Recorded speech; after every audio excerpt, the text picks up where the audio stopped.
గారు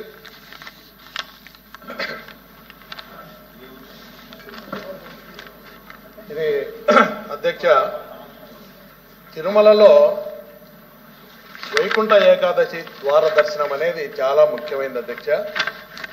వైకుంఠ ఏకాదశి రోజు ఆ ద్వారం ద్వారా దర్శనం చేసుకోవాలని చెప్పి లక్షలాదిగా భక్తులందరూ కూడా ఆ దర్శనం కోసం ఎదురు చూస్తూ ఉంటారు అధ్యక్ష. మన తిరుమలలో ఇది గతంలో కూడా జరుగుతున్నటువంటి ప్రాసెస్ అధ్యక్ష. ఇదేం కొత్తగా జరిగేటువంటి కార్యక్రమం కాదు, అప్పుడు మొదలుపెట్టింది కాదు. గతంలో కూడా ఎప్పుడు ఈ కార్యక్రమాన్ని తిరుమల తిరుపతి దేవస్థానం జరుపుతూనే ఉన్నారు.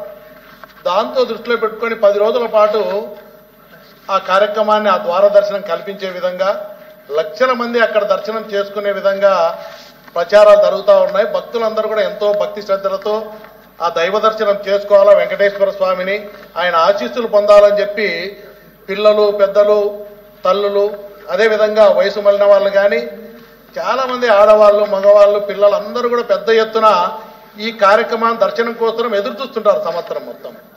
అలాంటి కార్యక్రమం జరిపేదానికి గతంలో కూడా ఎప్పుడూ జరగని విధంగా మనం ఒక్కసారి చూస్తే తిరుమలలో జరిగినటువంటి ఘటన, ఈ టోకన్లు ఇష్యూ చేసేదానికి 9 చోట్ల ఈ కార్యక్రమాన్ని భక్తులకు టోకన్లు ఇష్యూ చేసేదానికి క్యూ లైన్ ఏర్పాటు చేసేదానికి 9 చోట్ల ఏర్పాటు చేశారు అధ్యక్ష.